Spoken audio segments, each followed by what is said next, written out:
Chinook, इसका अर्थ होता है हिमभक्षी, जो रेड इंडियनों की भाषा से लिया गया शब्द है। यह रॉकी पर्वत के पूर्वी ढालों के सहारे चलने वाली गर्म तथा शुष्क हवा है, जो दक्षिण में कोलोराडो के दक्षिणी भाग से लेकर उत्तर में कनाडा के ब्रिटिश कोलंबिया तक प्रवाहित होती है। इसके प्रभाव से बर्फ पिघल जाती है एवं शीतकाल में भी हरी भरी घासें उग आती हैं। इससे चारागाह बर्फ मुक्त हो जाता है।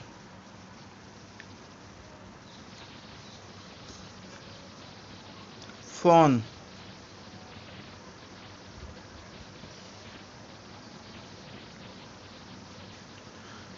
यह चीनुक के समान ही आल्प्स पर्वत के उत्तरी ढाल के सहारे उतरने वाली गर्म व शुष्क हवा है। इसका सर्वाधिक प्रभाव स्विट्जरलैंड में होता है। इसके आने से बर्फ पिघल जाती है, मौसम सुहावना हो जाता है और अंगूर की फसल शीघ्र पक जाती है। सिराको, यह गर्म शुष्क तथा रेत से भरी हवा है, जो सहारा के रेगिस्तानी भाग से उत्तर की ओर भूमध्य सागर से होकर इटली और स्पेन में प्रवेश करती है। यहाँ इनसे होने वाली वर्षा को रक्त वर्षा के नाम से जाना जाता है, क्योंकि यह अपने साथ सहारा क्षेत्र की लाल रेत को भी लाती है। इनका वनस्पतियों, कृषि व फलों के बागों पर विनाशकारी प्रभाव पड़ता है। मिस्र, लीबिया, ट्यूनीशिया में सिराको का स्थानीय नाम क्रमशः खमसीन, गिबली, चिली है। स्पेन तथा कनारी व मेडीरा द्वीपों में सिराको का स्थानीय नाम क्रमशः लेवेस व लेस्ट है। ब्लैक रोलर, ये उत्तरी अमेरिका के विशाल मैदानों में चलने वाली गर्म एवं धूल भरी शुष्क हवाएं हैं। योमा, यह जापान में सेंटायना के समान ही चलने वाली गर्म व शुष्क हवा है। टेम्पोरल, यह मध्य अमेरिका में चलने वाली मानसूनी हवा है। शिमू, अरब के रेगिस्तान में चलने वाली गर्म व शुष्क हवा, जिससे रेत की आंधी आती है और दृश्यता समाप्त हो जाती है। शामुन, यह ईरान व इराक के कुर्दिस्तान में चलने वाली स्थानीय हवा है, जो फॉन के समान ही विशेषताएं रखती है। शामल, यह इराक, ईरान और अरब के मरुस्थलीय क्षेत्रों में चलने वाली गर्म, शुष्क व रेतीली पवनें हैं। सिस्टन, यह पूर्वी ईरान में ग्रीष्मकाल में प्रवाहित होने वाली तीव्र पवन है।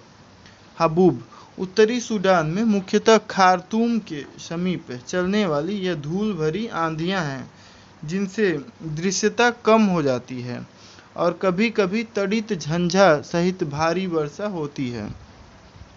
कारा बुरान, यह मध्य एशिया के तारिम बेसिन में उत्तर पूर्व की ओर प्रवाहित होने वाली धूल भरी आंधियां हैं।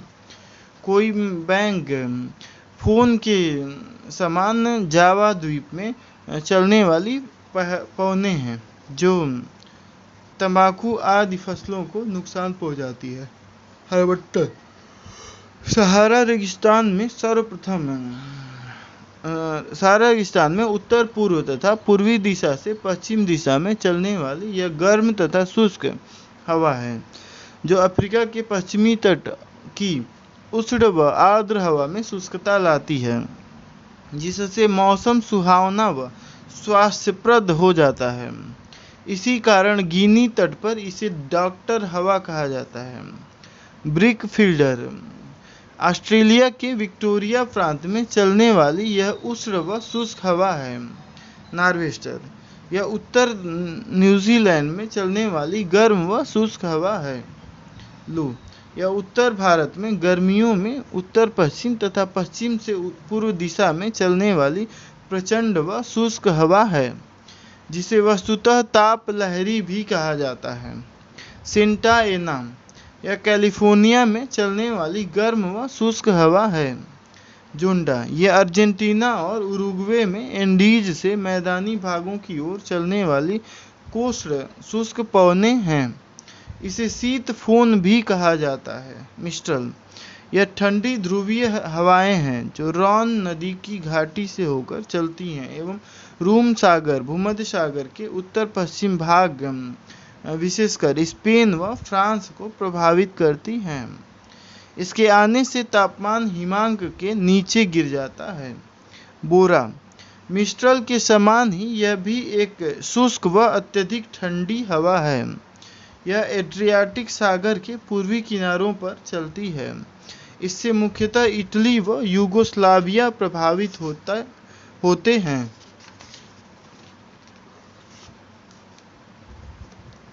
ब्लिज़र्ड,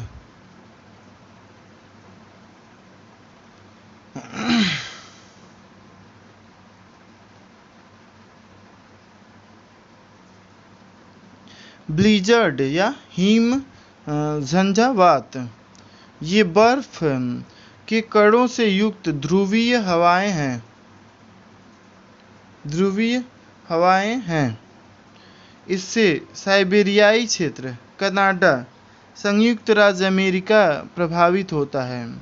इनके आगमन से तापमान हिमांक से नीचे गिर जाता है। रूस के टुंड्रा प्रदेश एवं साइबेरिया क्षेत्र में ब्लिज़र्ड का स्थानीय नाम क्रमशः पुरगा व बुरान है।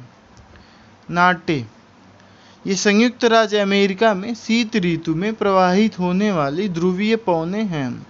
दक्षिणी संयुक्त राज्य अमेरिका में शीत ऋतु में प्रवाहित होने वाली ध्रुवीय पवनों को नार्दर या नार्दर्न पवनें कहा जाता है। पैम्पेरो, ये अर्जेंटीना, चिली व उरुग्वे में बहने वाली तीव्र ठंडी ध्रुवीय हवाएं हैं। ग्रेगाले, ये दक्षिण यूरोप के भूमध्य सागरीय क्षेत्र के मध्यवर्ती भाग में बहने वाली शीतकालीन पवनें हैं।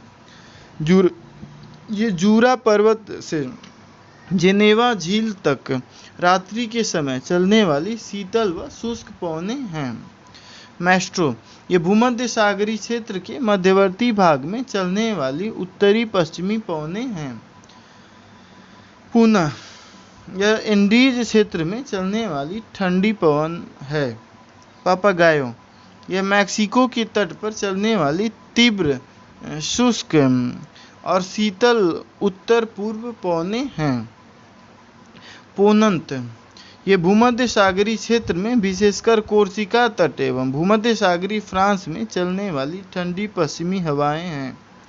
विरासिन, ये पेरू तथा चिली के पश्चिमी तट पर चलने वाली समुद्री पवनें हैं। दक्षिणी बर्स्टर, ये न्यू साउथ वेल्स, ऑस्ट्रेलिया में चलने वाली तेज व शुष्क ठंडी पवनें हैं। बाइज, यह फ्रांस में प्रभावी रहने वाली अत्यंत ठंडी व शुष्क पवन है। लेवांटर, यह दक्षिणी स्पेन में प्रभावी रहने वाली अत्यंत शक्तिशाली पूर्वी ठंडी पवनें हैं। स्थानीय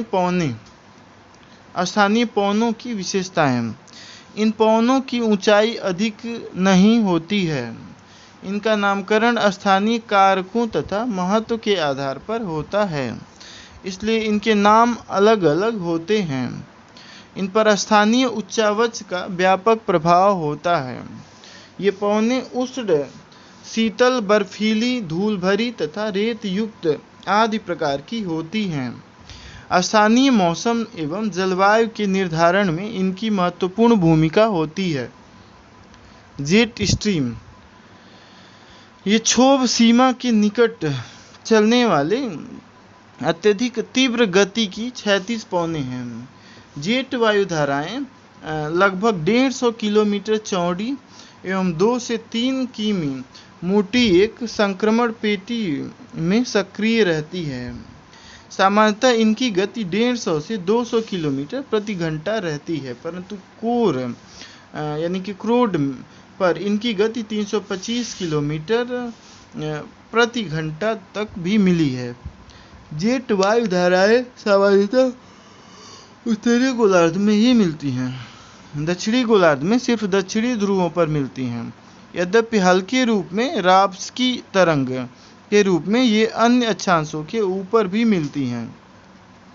जेट वायुधाराएं पश्चिम दिशा से पूर्व दिशा की ओर चलती हैं। इन जेट धाराओं की उत्पत्ति का मुख्य कारण पृथ्वी की सतह पर तापमान में अंतर व उससे उत्पन्न वायुदाब प्रवणता है। जेट वायुधाराएं 4 प्रकार की होती हैं। पहला, ध्रुवीय रात्रि जेट स्ट्रीम।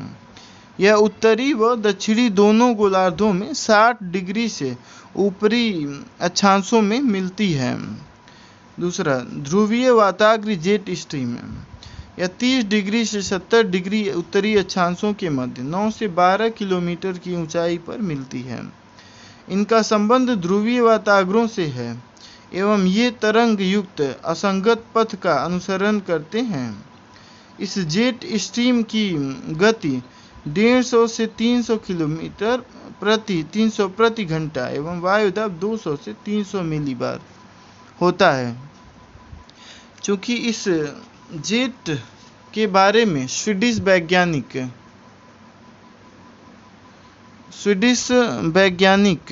रॉसबी ने बतलाया था, अतः इसे रॉसबी तरंग भी कहते हैं। तीसरा, उपोष्ण पछुआ जेट।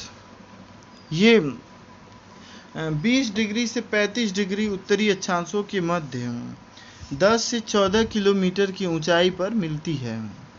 इनकी गति 340 से 385 किलोमीटर प्रति घंटा तक एवं वायुदाब 200 से 300 मिलीबार होता है। इनकी उत्पत्ति का मुख्य कारण विषुवत रेखीय क्षेत्र में तापीय संवहन क्रिया के कारण ऊपर उठी हुई हवाओं का क्षोभ सीमा की पेटी में उत्तर पूर्वी प्रवाह है। भारत में दिसंबर से फरवरी के मध्य पश्चिमी विक्षोभ लाने के लिए यह जेट पौने जिम्मेदार हैं।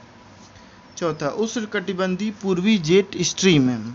जहां अन्य 3 जेट वायुधाराओं की दिशा पश्चिमी होती है, वहीं इस जेट पवन की दिशा उत्तर पूर्वी होती है। ये केवल उत्तरी गोलार्ध में 25 डिग्री उत्तरी अक्षांशों के समीपवर्ती क्षेत्रों में ग्रीष्मकाल में उत्पन्न होती है। 14 से 16 किलोमीटर की ऊंचाई पर इनकी उत्पत्ति 100 से 150 मिलीबार वायुदाब वाले क्षेत्रों में होती है। इस जेट स्ट्रीम की गति 180 किलोमीटर प्रति घंटा होती है। भारतीय मानसून की उत्पत्ति के लिए यही जेट पवनें उत्तरदायी हैं। गर्म होने के कारण यह जेट पवन सतही गर्म व आर्द्र हवाओं को ऊपर उठाकर भारत में मानसूनी वर्षा कराती हैं एवं इस प्रकार भारत में मानसून प्रस्फोट की घटनाएं होती हैं। जेट धाराओं की उत्पत्ति का मुख्य कारण विषुवत रेखीय क्षेत्र तथा ध्रुवों के मध्य तापीय प्रवणता है। इसलिए ग्रीष्म ऋतु की अपेक्षा शीत ऋतु के समय तापीय प्रवणता अधिक होने के कारण जेट धाराओं की तीव्रता भी अपेक्षाकृत अधिक होती है।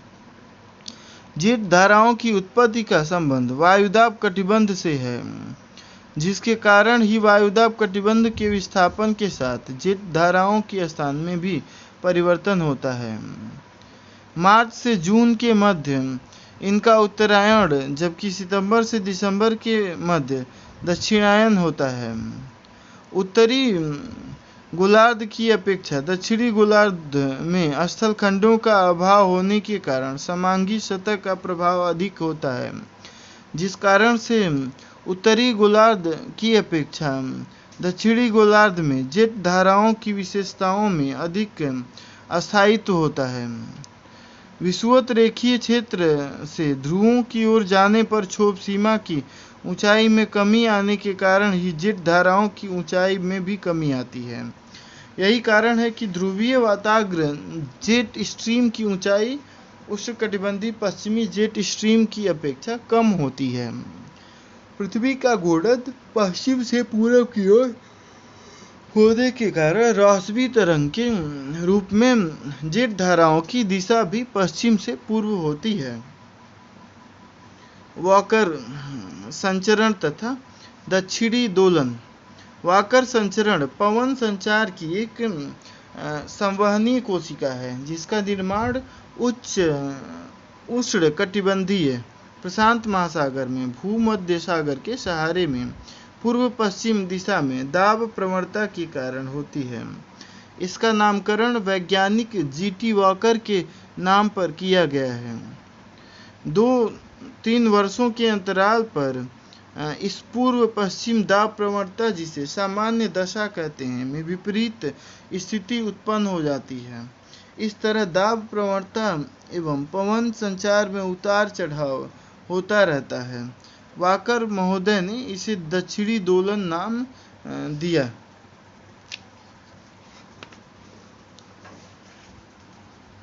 आर्द्रता तथा वर्षण।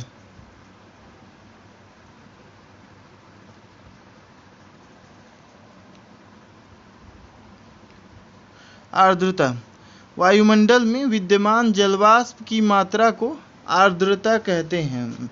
यद्यपि वायुमंडल में प्रति इकाई आयतन में इसकी मात्रा मात्र 4% तक ही होती है, फिर भी मौसम व जलवायु के निर्धारण में इसकी महत्वपूर्ण भूमिका है। जलवाष्प की यह मात्रा स्थान व समय के अनुसार परिवर्तनशील है। स्थल की अपेक्षा सागरों पर वाष्पीकरण अधिक होता है, परंतु 10 डिग्री उत्तरी एवं दक्षिणी अक्षांशों के मध्य महाद्वीपों पर सर्वाधिक वाष्पीकरण होता है, जबकि महासागरों पर सर्वाधिक वाष्पीकरण दोनों गोलार्धों में 10 डिग्री से 20 डिग्री उत्तरी एवं दक्षिणी अक्षांशों के मध्य देखे जाते हैं। आर्द्रता सामर्थ्य एक निश्चित तापमान पर 1 घन मीटर वायु जितने ग्राम जलवाष्प अवशोषित कर सकती है, उसे वायु की आर्द्रता सामर्थ्य कहते हैं। जब किसी वायु में उसकी क्षमता के बराबर जलवाष्प आ जाए तो उसे संतृप्त वायु कहते हैं। वायु की आर्द्रता सामर्थ्य तापमान में वृद्धि के साथ साथ बढ़ती जाती है। जिस न्यूनतम तापमान पर कोई वायु संतृप्त हो जाए उसे उष्णांक बिंदु कहा जाता है। आर्द्रता को 3 रूपों में प्रकट किया जाता है, ये निम्न है। निरपेक्ष आर्द्रता वायु के प्रति इकाई आयतन में विद्यमान जलवाष्प की मात्रा को निरपेक्ष आर्द्रता कहते हैं। इसे ग्राम प्रति घन मीटर में व्यक्त किया जाता है। विशिष्ट आर्द्रता वायु के प्रति इकाई भार में जलवाष्प की मात्रा को विशिष्ट आर्द्रता कहते हैं। इसे ग्राम प्रति घन सेंटीमीटर में व्यक्त किया जाता है। चूँकि विशिष्ट आर्द्रता का जलवाष्प की मात्रा से सीधा संबंध होता है, अतः यह आर्द्रता के मापन की सबसे उपयुक्त विधि है। सापेक्षिक आर्द्रता किसी भी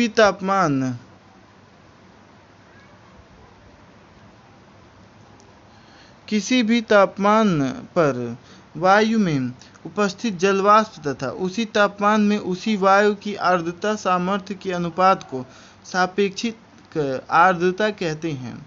इसे प्रतिशत में व्यक्त किया जाता है।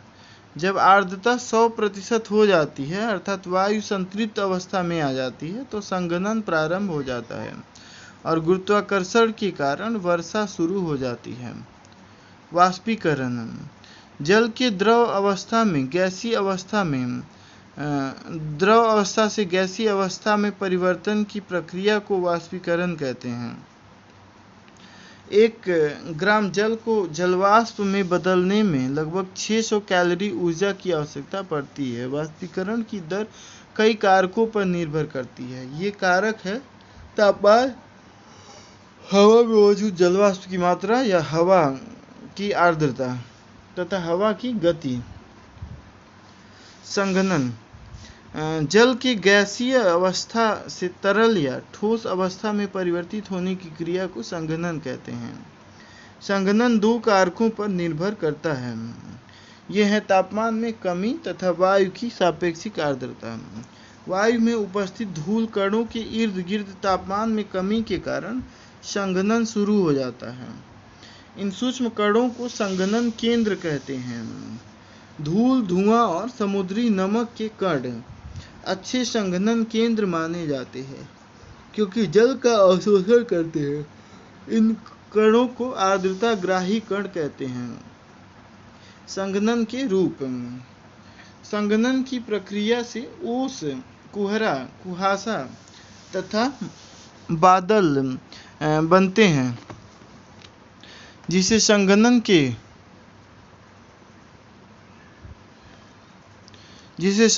के रूप कहा जाता है। जब ओसांक हिमांक के नीचे होता है तो तुषार, हिम, पक्षाव मेघ आदि का निर्माण होता है, किंतु जब यह हिमांक से ऊपर होता है तब ओस, कुहासा एवं बादल बनते हैं। ओस, जब वायु का तापमान ओसांक से नीचे गिर जाता है तो वायु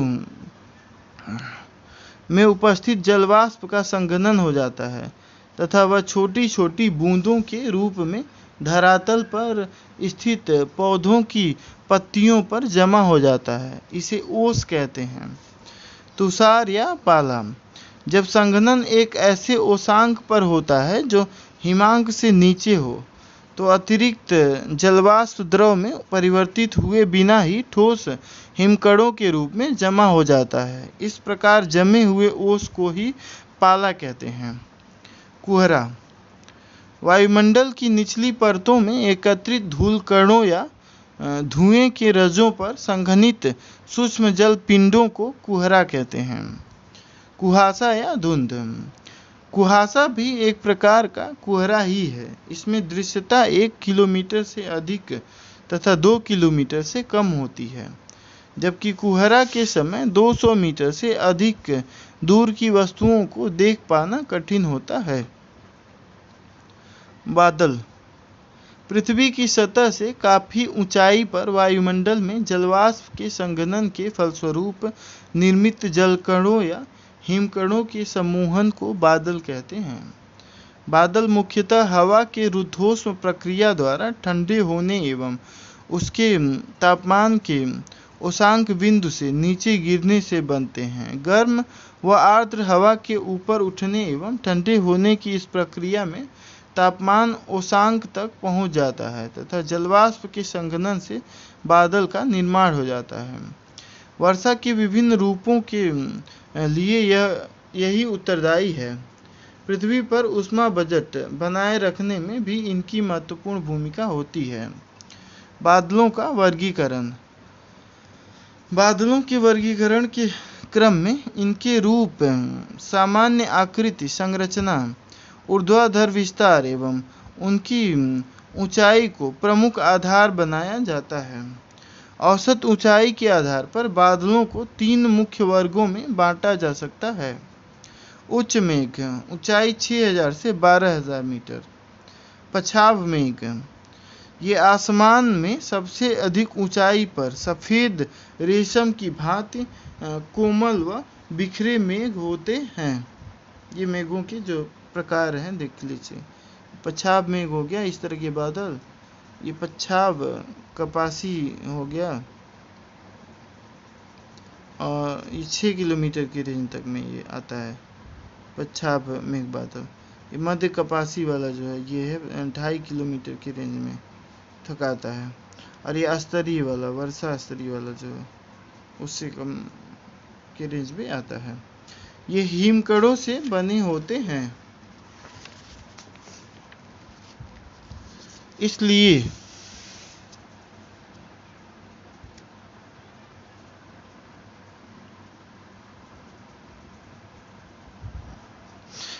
इनसे वर्षा नहीं होती। चक्रवात के आगमन के क्रम में सबसे पहले यही मेघ दिखाई पड़ते हैं, इसलिए यह मेघ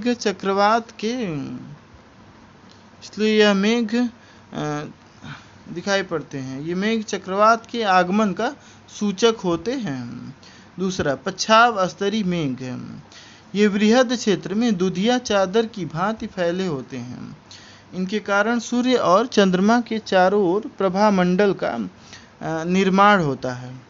चक्रवात के आगमन के क्रम में पछाव मेघों के तत्काल बाद यही मेघ दिखाई पड़ते हैं तथा इस प्रकार ये भी निकट भविष्य में चक्रवात के आगमन की सूचना देते हैं।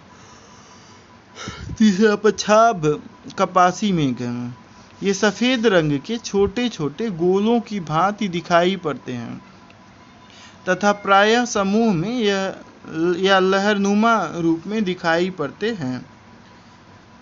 मेघ, मध्य मेघ, ऊंचाई 2000 से 6000 मीटर। उच्च स्तरीय मेघ, ये मध्य मेघ के अंतर्गत है। उच्च स्तरीय मेघ, ये भूरे अथवा नीले रंग के लगातार चादर की भांति फैले छोटे स्तरों वाले बादल होते हैं। इनके छाए रहने से सूर्य का प्रकाश धुंधला व अस्पष्ट दिखाई देता है। इनसे विस्तृत क्षेत्रों पर लगातार वर्षा होती है। दूसरा, उच्च कपासी मेघ, ये सफेद एवं भूरे रंग के पतले गोलाकार धब्बों की तरह दिखाई देते हैं। संपूर्ण आकाश में ये महीन चादर के रूप में बिखरे होते हैं। निचले मेघ, ऊंचाई 2000 मीटर तक। पहला, स्तरीय मेघ, ये धरातल के निकट कुहरे के समान बादल हैं। इनमें कई परतें पाई जाती हैं। सामान्यतः ये आकाश में पूरी तरह छाए रहते हैं। शीतोष्ण कटिबंधीय क्षेत्रों में शीत ऋतु में दो विपरीत स्वभाव वाली वायु राशियों के मिलने से प्रायः इनका निर्माण हो जाता है। दूसरा, स्तरीय कपासी, ये हल्के भूरे या सफेद रंग के गोलाकार धब्बों के रूप में मिलते हैं तथा ये जाड़े के मौसम में प्रायः संपूर्ण आसमान को ढक लेते हैं। ये सामान्यतः साफ मौसम के सूचक हैं। कपासी मेघ, इनका आकार गुंबदाकार व फूलगोभी की भांति होता है, जिनका आधार क्षेत्र समतल पाया जाता है। ये प्रायः साफ मौसम की सूचना देते हैं। कपासी वर्षी मेघ है, ये अत्यधिक गहरे काले एवं सघन बादल हैं। ये नीचे से ऊपर की ओर विशाल मीनार की भांति उठे रहते हैं तथा इनका विस्तार काफी बड़े क्षेत्र पर होता है। कभी कभी ये धरातल से काफी अधिक ऊंचाई 7500 मीटर तक विस्तृत रहते हैं। इन बादलों से भारी वर्षा, ओला, तड़ित झंझा आदि उत्पन्न होते हैं। शीतोष्ण कटिबंधीय चक्रवातों में शीत वाताग्रों के सहारे मुख्यतः इन्हीं बादलों से वर्षा होती है। वर्षा स्तरीय बादल, ये धरातल से कम ऊंचाई पर स्थित घने काले व विस्तृत बादल हैं। इनके छाने पर अंधकार सा छाया रहता है क्योंकि इनकी अधिक सघनता के कारण सूर्य का प्रकाश धरती पर नहीं पहुंच पाता। ये बादल वायुमंडल में आर्द्रता को बढ़ा देते हैं, जिसके परिणाम स्वरूप शीघ्र वर्षा होने लगती है। शीतोष्ण कटिबंधीय चक्रवातों में उष्ण वाताग्रों के सहारे इन्हीं बादलों से वर्षा प्राप्त होती है। वर्षा, जब जलवाष्प युक्त वायु ऊपर को उठती है तो तापमान में कमी आने के कारण उसका संघनन होने लगता है। परिणाम स्वरूप मेघों का निर्माण होता है। कुछ समय बाद मेघों में जलवाष्प की मात्रा अधिक हो जाती है तथा वायु उसे संभाल नहीं पाता है। परिणाम स्वरूप ये वर्षा के विभिन्न रूपों का कारण बन जाती है। उत्पत्ति के आधार पर वर्षा को 3 प्रकारों में वर्गीकृत किया जाता है। पहला, संवहनीय वर्षा, इसकी उत्पत्ति गर्म एवं आर्द्र पवनों के ऊपर उठने से होती है।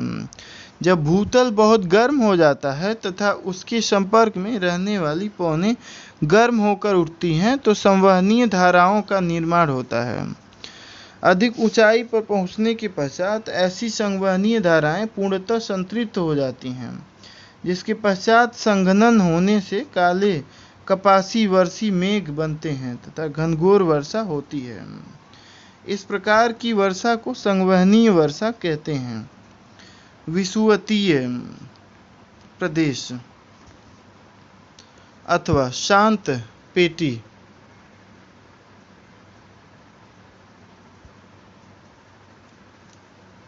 विषुवतीय प्रदेश अथवा शांत पेटी डोल्ड्रम में इसी प्रकार की वर्षा होती है। उच्च तापमान एवं आर्द्रता के कारण इन क्षेत्रों में दोपहर 2 से 3 बजे के बीच कपासी वर्षा बादल छा जाते हैं। कुछ क्षणों की मूसलाधार वर्षा के बाद 4 बजे सायं तक वर्षा रुक जाती है। पर्वतीय वर्षा, जब जलवाष्प से युक्त गर्म वायु किसी पर्वत या पठार की ढलान के साथ ऊपर चढ़ती है तो यह वायु रुद्धोष्म ताप पतन दर से ठंडी होने लगती है तथा धीरे धीरे संतृप्त हो जाती है, जिसके परिणाम स्वरूप संघनन की प्रक्रिया प्रारंभ हो जाती है।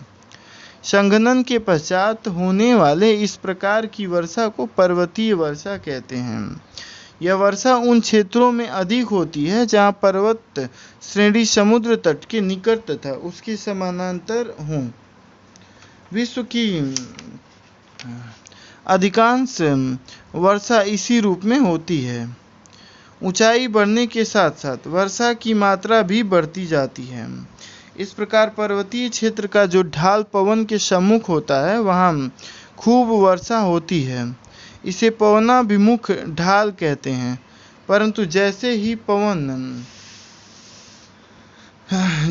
पवन पर्वत की दूसरी ढलान पर उतरने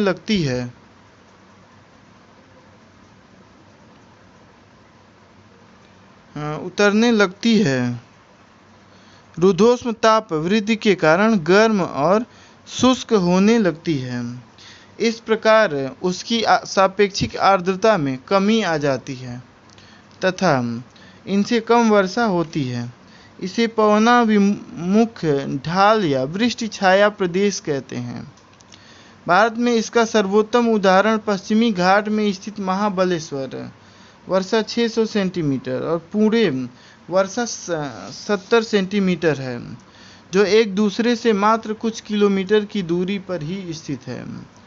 पश्चिमी घाट महाबलेश्वर के पवनाभिमुख ढाल पर अवस्थित है, जबकि पुणे पवनाभिमुखी ढाल पर। इसी कारण ऐसा होता है। चक्रवाती या वाताग्री वर्षा, चक्रवातों के कारण होने वाली वर्षा को चक्रवाती वर्षा कहते हैं। इस प्रकार की वर्षा तथा हिमवृष्टि विशेषकर शीतोष्णकटिबंधीय चक्रवाती क्षेत्रों में होती है। यहाँ गर्म एवं शीतल वायु राशियों के टकराने से भीषण तूफानी दशाएं उत्पन्न हो जाती हैं तथा गर्म वायु राशि के शीतल वायु राशि ऊपर चढ़ जाने की प्रक्रिया में संघनित होकर वर्षा करती है। अयनवर्ती भागों में भी गर्मियों में चक्रवाती वर्षा होती है। ये गर्म हवाएं हैं, इधर ठंडी हवाएं हैं। ये उष्ण वाताग्री ढाल के सहारे ऊपर उठना। वर्षण के सिद्धांत, पहला हिमकर सिद्धांत बर्गरान ने दिया था। मेघ स्थिरता सिद्धांत फीडिशस ने दिया था। संलयन सिद्धांत ईजी बोवेन ने दिया था। कृत्रिम वर्षा को मेघों का कृत्रिम बीजारोपण भी कहा जाता है। इसका तात्पर्य वस्तुतः उस प्रक्रिया से है जिसमें एक विशेष प्रकार के मेघों को संतृप्त करके वर्षा कराई जाती है। द्वितीय विश्व युद्ध के बाद 1946 ईस्वी में न्यूयॉर्क के अमेरिकी वैज्ञानिकों विंसेंट जे शेफर एवं इरविंग लैंग्यूमर ने पश्चिमी मैसाचुसेट्स के ऊपर 4300 मीटर की ऊंचाई पर वायुयान के द्वारा 3 किलोग्राम ठोस कार्बन डाइऑक्साइड का छिड़काव कर अति शीतलित मेघों के कृत्रिम बीजारोपण में सफलता प्राप्त की, परंतु यह आंशिक रूप से ही सफल रहा तथा इनसे बहुत सीमित क्षेत्रों में कृत्रिम वर्षा की प्राप्ति संभव हो सकी। चूँकि यह अत्यधिक खर्चीली विधि थी, अतः यह अधिक लोकप्रिय नहीं हो सकी। 1946 ईस्वी में ही बी वान गुट ने सिल्वर आयोडाइड प्रविधि द्वारा कृत्रिम वर्षा हेतु प्रयास किया। उन्होंने पाया कि बहुत ऊंचे तापमान पर गर्म करने पर सिल्वर आयोडाइड वाष्पीकृत हो जाता है तथा शीतल होने पर इनसे सिल्वर आयोडाइड के अत्यंत सूक्ष्म कणों व्यास 0.01 से 0.1 माइक्रोन का निर्माण हो जाता है, जो धुएं के रूप में अति शीतलित जलकणों से निर्मित मेघों में जमा हो जाते हैं। ये 5 डिग्री सेल्सियस से निम्न तापमान पर अति सूक्ष्म नाभिकों का कार्य करते हैं, जिन पर हिमकणों का निर्माण होता है। इस प्रकार ये मेघों को हिमकणों से निर्मित मेघों में तत्काल परिवर्तित कर देते हैं तथा इनके सूक्ष्म कणों पर हिम क्रिस्टलों का विकास होने लगता है। इन सूक्ष्म नाभिकों व हिम कणों की संरचना में समानता होती है, अतः अतिशीतित कपासी वर्षी मेघों में इनके कणों को छोड़े जाने पर गत्यात्मक प्रभाव दिखाई पड़ता है। सिल्वर आयोडाइड को इन मेघों में पहुंचाने के लिए पहले इसके घोल को एसीटोन नामक अत्यधिक ज्वलनशील तरल पदार्थ में गर्म किया जाता है, जिनसे सूक्ष्म क्रिस्टलों का निर्माण होता है। धरातल पर जनरेटरों को थोड़ी थोड़ी दूरी पर एक पंक्ति में रखकर यदि कई घंटों तक सिल्वर आयोडाइड को मेघों की ओर छोड़ा जाए तो मेघों के संतृप्त होने व संघनन की यह प्रक्रिया संभव हो पाती है। कृत्रिम वर्षा की यह विधि अपेक्षाकृत कम महंगी होती है, क्योंकि इस प्रविधि में सिल्वर आयोडाइड की थोड़ी मात्रा की ही आवश्यकता पड़ती है। उपर्युक्त रासायनिक द्रव्यों का प्रयोग केवल उन्हीं मेघों में प्रभावकारी है जिनमें प्राकृतिक रूप से वृष्टि की संभावनाएं विद्यमान हों। मौसम विशेषज्ञों की राय है कि धरातल से 1 से 2 किलोमीटर की ऊंचाई पर पाए जाने वाले गहरे भूरे वर्षी मेघों से ही कृत्रिम वर्षा संभव है। कृत्रिम मेघ बीजारोपण के लिए चुने गए मेघों की मोटाई 1500 मीटर होनी चाहिए।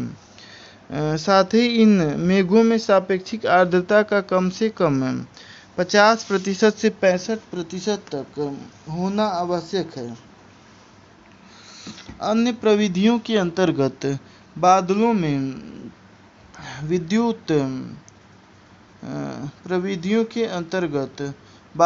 विद्युत तरंगों व प्रघाती तरंगों के द्वारा विद्युत आवेशन उत्पन्न कर वृष्टि की संभावना पर विचार किया जाता है।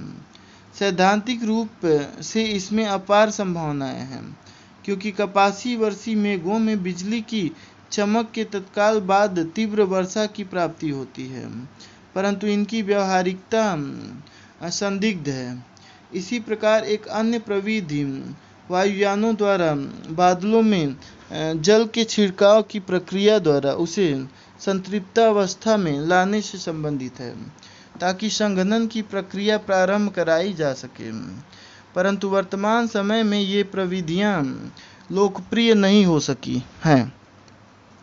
कृत्रिम वर्षा हेतु इजराइल व रूस में सफल प्रयोग हुए हैं एवं इनसे सिल्वर आयोडाइड प्रविधि द्वारा कृत्रिम वर्षा की संभावना को बल मिला है। भारत में भी गुजरात के सौराष्ट्र क्षेत्र में प्रोजेक्ट रेन ड्रॉप चलाए गए थे, परंतु यह अधिक सफल नहीं हो रहा। वस्तुतः व्यावसायिक संस्थानों की कृत्रिम वर्षा संबंधी बड़े बड़े दावों की व्यावहारिकता संदिग्ध रही है, क्योंकि कुछ विशेष प्रकार के मेघों से ही ऐसी वर्षा संभव है, और वह भी एक थोड़े क्षेत्र में व सीमित मात्रा में। फिर भी इस दिशा में प्रयास सराहनीय रहे हैं। तड़ित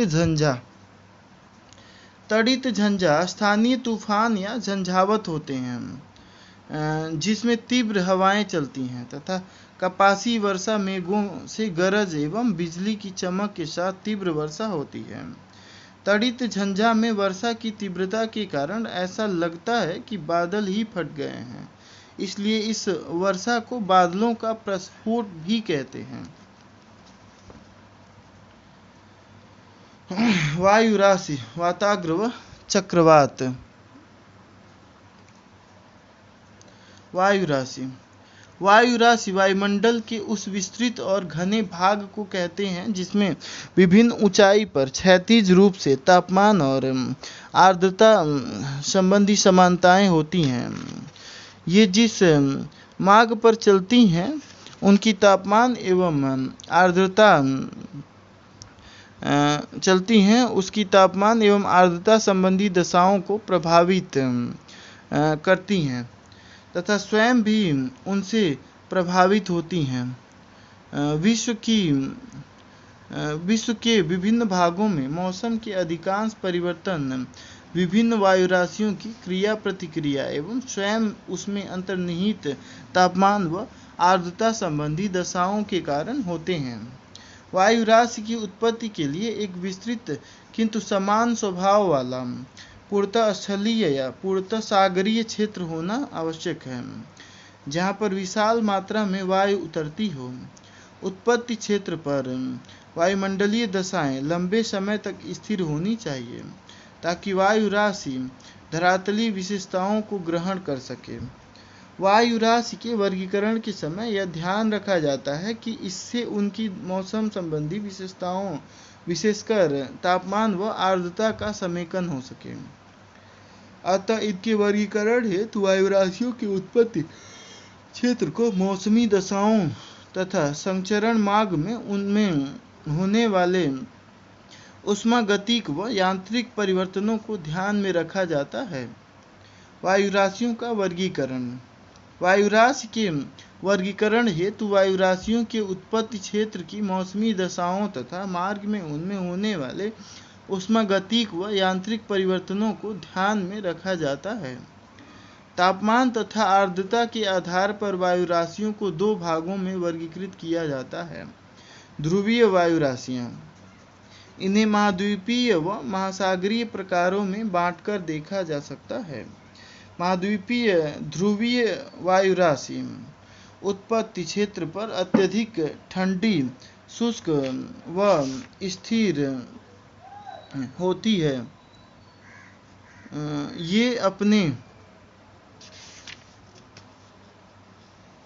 ये विश्व की वायु राशि है। प्रवाह मार्ग से तापमान को हिमांक।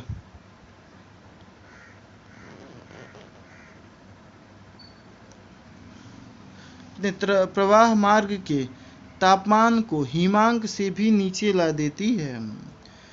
गर्म सागरीय भागों से गुजरने पर आर्द्रता ग्रहण कर ये ध्रुवीय महासागरीय वायु राशियों में रूपांतरित हो जाती है।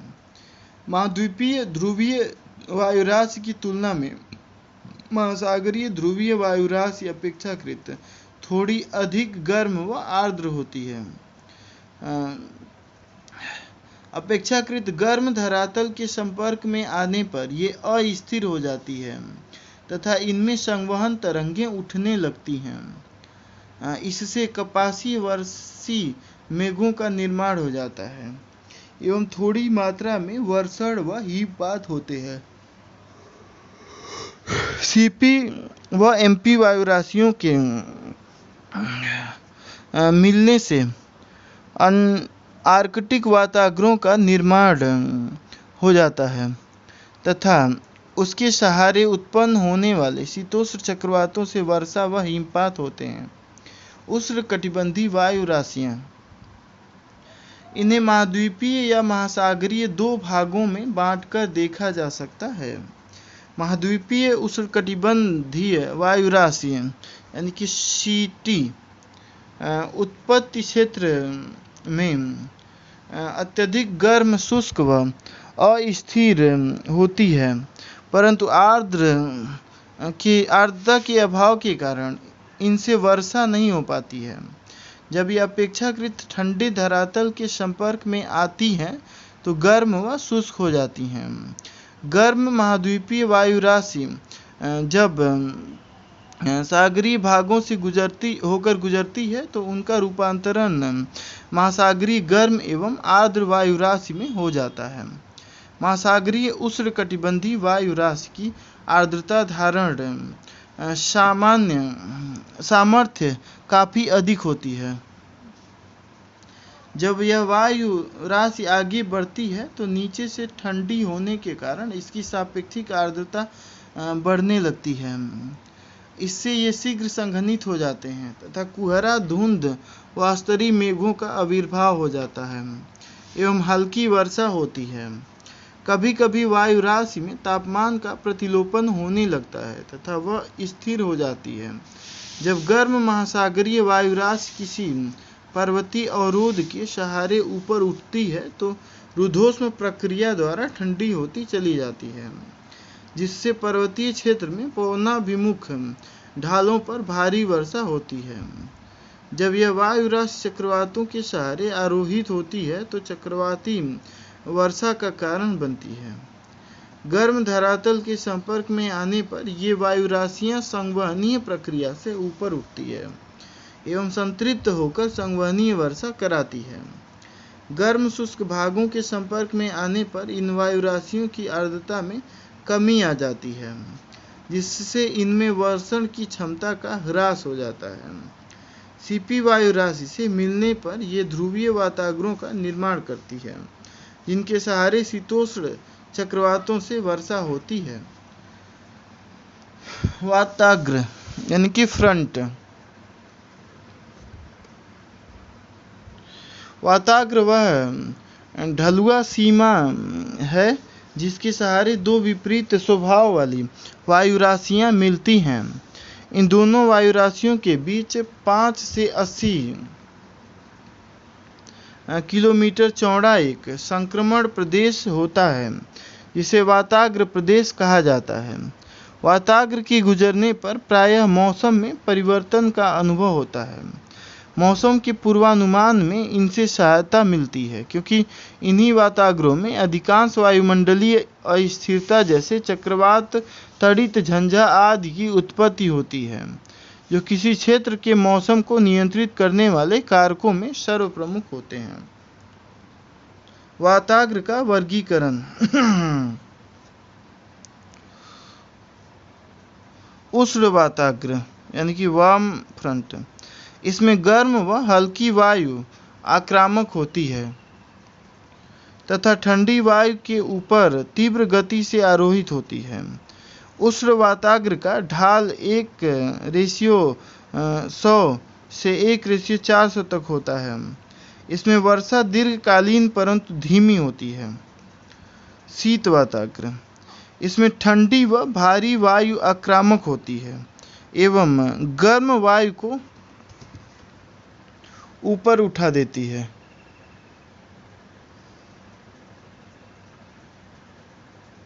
गर्म वायु को ऊपर उठा देती है।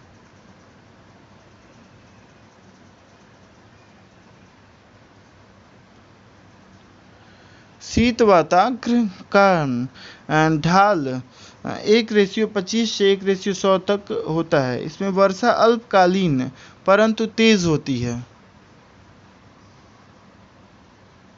अधिवृष्ट वाताग्र। जब शीत वाताग्र तीव्र गति से चलकर उष्ण वाताग्र से मिल जाए तो गर्म वायु का निचले धरातल से संपर्क समाप्त हो जाता है एवं अधिवृष्ट वाताग्र का निर्माण हो जाता है। अस्थायी वाताग्र। जब दो वायु राशियां एक दूसरे के समानांतर प्रवाहित होती हैं तो अस्थायी वाताग्र का निर्माण होता है। इसमें वायुमंडलीय स्थिरता उत्पन्न होती है। विश्व के प्रमुख वाताग्र प्रदेश इन्हीं प्रदेशों में मिलते हैं, जहां मिलने वाली वायु राशियों के तापमान में सर्वाधिक अंतर पाया जाता है। अटलांटिक प्रदेश में ध्रुवीय वाताग्रों को पूर्ण विकास शीतकाल में यूरेशियाई ध्रुवीय ठंडी महाद्वीपीय वायु राशि व अटलांटिक महासागरीय गर्म वायु राशि के मिलने होता है। इन पर उत्पन्न तूफानों से उत्तरी अटलांटिक तथा उत्तर पश्चिम यूरोप में दूर दूर तक वृष्टि होती है। अटलांटिक महासागर की ठंडी ध्रुवीय वायुराशि एवं आर्कटिक क्षेत्र की अति शीतल ठंडी महाद्वीपीय वायुराशि के मिलने से शीतकालीन चक्रवाती वर्षा व तूफान उत्पन्न होते हैं। आइसलैंड से उत्तरी नॉर्वे होकर बेरेंट सागर तक इनके प्रभाव से वर्षा व हिमपात देखे जाते हैं। कभी कभी साइबेरिया होकर ये पूर्व की ओर भी बढ़ जाते हैं। भूमध्य सागरीय वातावरणों की उत्पत्ति यूरेशियाई ठंडी ध्रुवीय वायुराशियों व सहारा क्षेत्रों से भूमध्य सागरीय क्षेत्रों की ओर प्रवाहित होने वाली महाद्वीपीय गर्म वायुराशियों के मिलने से होती है। वस्तुतः सहारा क्षेत्र की वायुराशि भूमध्य सागर में आर्द्रता ग्रहण कर महासागरीय गर्म वायुराशि में रूपांतरित हो जाती है और यूरेशियाई ध्रुवीय वायुराशियों से मिलने के पश्चात ध्रुवीय वातावरणों व शीतोष्ण चक्रवातों के निर्माण का कारण बनती है। इन क्षेत्रों में उत्पन्न तूफानों से दक्षिणी रूस का मौसम प्रभावित होता है। भूमध्य सागरीय वातावरणों के सहारे उत्पन्न होने वाले शीतोष्ण कटिबंधीय चक्रवात भारत में शीतकाल में वर्षा लाते हैं। ये चक्रवात तुर्की, ईरान, इराक, अफगानिस्तान, पाकिस्तान होते हुए भारत के उत्तरी विशाल मैदानों में उपोष्ण पछुआ जेट पवनों द्वारा खींच लाए जाते हैं तथा इनसे होने वाली वर्षा भारत में पश्चिमी विक्षोभ के नाम से जानी जाती है। प्रशांत महासागरीय क्षेत्र में ध्रुवीय वाताग्र एशिया व उत्तरी अमेरिका के तटवर्ती भागों में देखे जाते हैं। उत्तरी अमेरिका के ध्रुवीय वाताग्रों की उत्पत्ति उत्तरी अमेरिकी महाद्वीपीय ध्रुवीय वायुराशियों व प्रशांत महासागरीय गर्म वायुराशियों के मिलने से होती है। इनसे उत्पन्न तूफान अलास्का की खाड़ी से लेकर दक्षिणी कैलिफोर्निया और पश्चिमी मैक्सिको तक के मौसम को प्रभावित करते हैं। एशिया महाद्वीप के तटवर्ती क्षेत्रों में उत्पन्न होने वाले प्रशांत महासागरीय ध्रुवीय वातावरणों से चीन व जापान तक के क्षेत्र प्रभावित होते हैं। प्रशांत महासागरीय आर्कटिक वातावरणों की उत्पत्ति आर्कटिक वायुराशि व प्रशांत महासागरीय ठंडी ध्रुवीय वायुराशि के मिलने से होती है।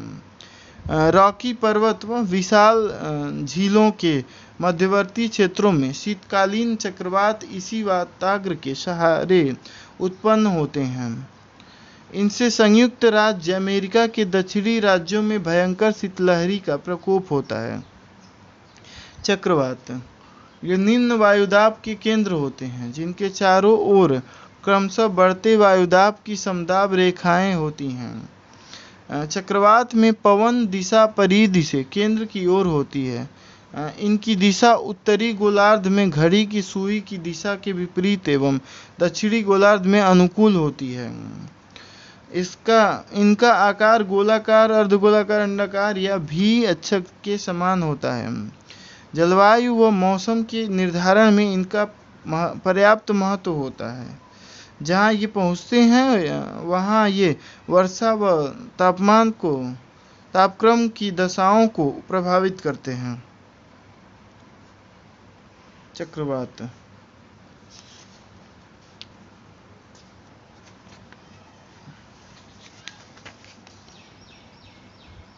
दो प्रकार के होते हैं।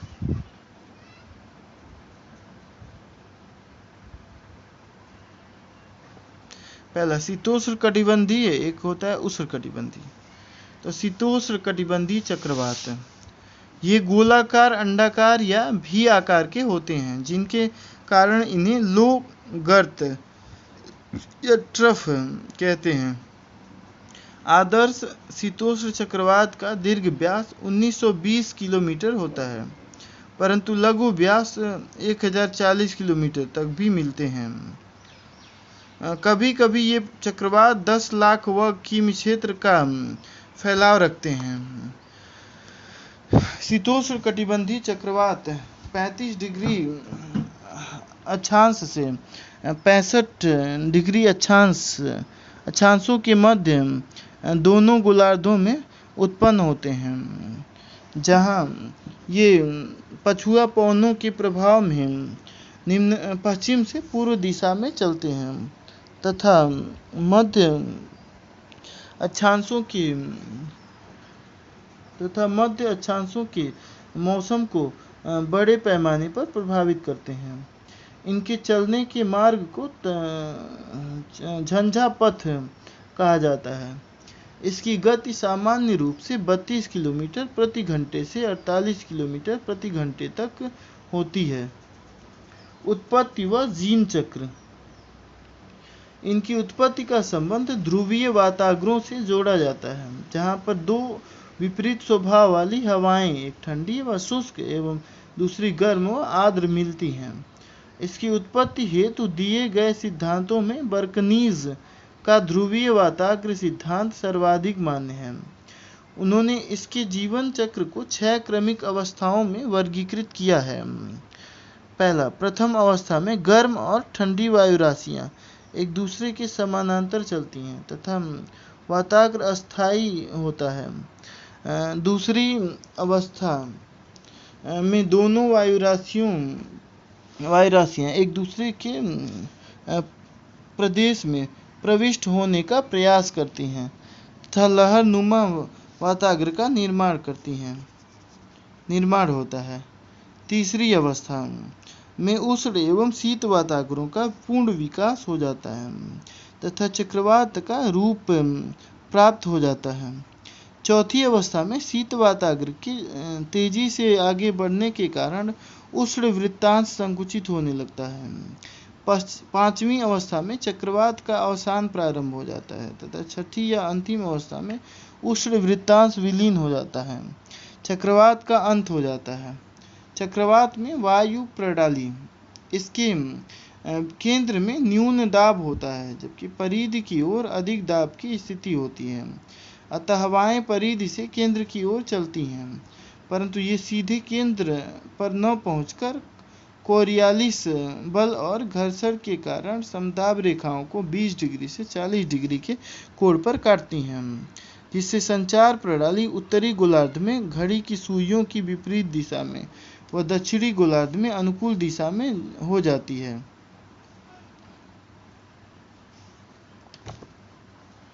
चक्रवात के मौसम तथा वर्षा। चक्रवात में मौसम तथा वर्षा। चक्रवात के भिन्न भागों के गुजरते समय भिन्न भिन्न मौसम का आभास होता है। चक्रवात का आगमन आकाश में सबसे पहले पच्छाद मेघ दिखाई पड़ते हैं एवं चक्रवात के आने पर वायुदाब तेजी से गिरने लगता है।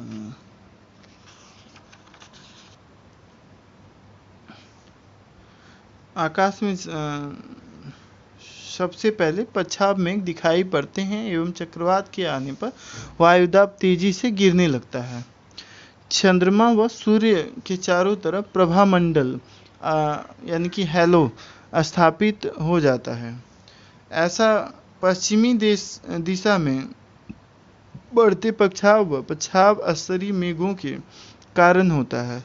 जैसे जैसे चक्रवात निकट आता जाता है, बादल काले व घने होने लगते हैं। वायु की दिशा पूर्व से बदलकर दक्षिण पूर्व होने लगती है। उष्ण वाताग्र प्रदेशीय वर्षा। उष्ण वाताग्र के आने पर मुख्यतः वर्षा स्तरीय मेघों के साथ वर्षा होती है।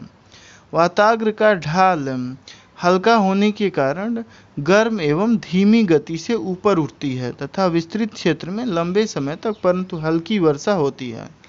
समस्त आकाश बादलों से घिरा रहता है। उष्ण वृत्तांश के आगमन के साथ ही मौसम में अचानक परिवर्तन हो जाता है। वायु की दिशा पूर्णतः दक्षिणी हो जाती है। आकाश बादल रहित होकर साफ हो जाता है। तापमान तेजी से बढ़ने लगता है तथा वायुदाब कम होने लगता है। वर्षा समाप्त हो जाती है, यद्यपि कभी कभी हल्की फुहार भी पड़ जाती है। मौसम कुल मिलाकर साफ व सुहावना हो जाता है। चौथा, शीत वाताग्र प्रदेशीय वर्षा। उष्ण वृत्तांश के गुजर जाने पर शीत वाताग्र आ जाता है, जिसके फलस्वरूप तापक्रम गिरने लगता है तथा सर्दी पड़ने लगती है। ठंडी वायु गर्म वायु को ऊपर धक्का देने लगती है। वायु दिशा में पर्याप्त अंतर हो जाता है। आकाश में काले कपासी वर्षी बादल छा जाते हैं व तीव्र वर्षा प्रारंभ हो जाती है। वाताग्र का ढाल तीव्र होने के कारण गर्म व आर्द्र वायु तेजी से ऊपर उठती है, अतः वर्षा लघु क्षेत्र में अल्प समय तक परंतु मूसलाधार होती है। यहाँ तड़ित झंझा का भी आविर्भाव होता है एवं बिजली की चमक व बादलों की गरज के साथ वर्षा होती है। यदि ऊपर उठने वाली गर्म वायु आर्द्र तथा अस्थिर हो तो वर्षा तीव्र होती है। शीत वृत्तांश। शीत वाताग्र के गुजरने पर शीघ्र ही शीत वृत्तांश का आगमन हो जाता है। मौसम में अचानक परिवर्तन दिखलाई पड़ता है तथा आकाश मेघ रहित व स्वच्छ हो जाता है। तापक्रम में तेजी से कमी आती है, वायुदाब बढ़ने लगता है तथा प्रतिचक्रवाती दशाएं व्याप्त हो जाती हैं। वायुमार्ग में 45 डिग्री से 180 डिग्री का परिवर्तन हो जाता है तथा उसकी दिशा प्रायः पश्चिमी हो जाती है। चक्रवात के विलीन हो जाने पर उस स्थान पर चक्रवात आने से पहले की दशाएं पुनः स्थापित हो जाती है। चूँकि शीतोष्ण कटिबंधीय चक्रवात का व्यापक विस्तार होता है, अतः इसका जो भाग जिस प्रदेश का होगा वहाँ वैसी ही मौसमी दशाएं होंगी। उष्णकटिबंधीय चक्रवात। कर्क रेखा व मकर रेखा के मध्य उत्पन्न होने वाले चक्रवातों को उष्णकटिबंधीय चक्रवात कहा जाता है। निम्न अक्षांशों के मौसम खासकर वर्षा पर इन चक्रवातों का पर्याप्त प्रभाव होता है। ग्रीष्म काल में केवल गर्म सागरों के ऊपर इनकी उत्पत्ति अंतर उष्णकटिबंधीय अभिसरण ITCZ के सहारे उस समय होती है जब यह खिसककर 5 डिग्री से 30 डिग्री उत्तरी अक्षांश तक चला जाता है। इन प्रदेशों की गर्म व आर्द्र पवनें जब संवहनी प्रक्रिया से ऊपर उठती हैं तो घनघोर वर्षा होती है।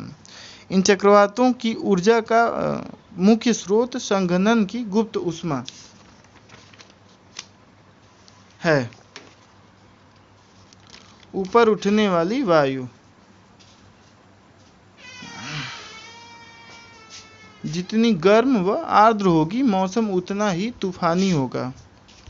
सामान्य रूप से इन चक्रवातों का व्यास 80 से 300 किलोमीटर तक होता है, परंतु कुछ इतने छोटे होते हैं जिनका व्यास 50 किमी से भी कम होता है।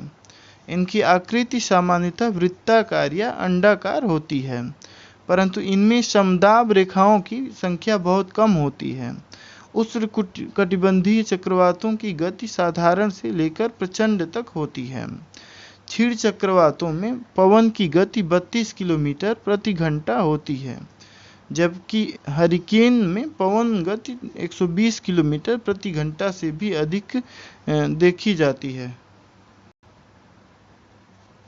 उष्णकटिबंधीय चक्रवात सदैव गतिशील नहीं होते, कभी कभी एक ही स्थान पर ये कई दिनों तक वर्षा करते रहते हैं।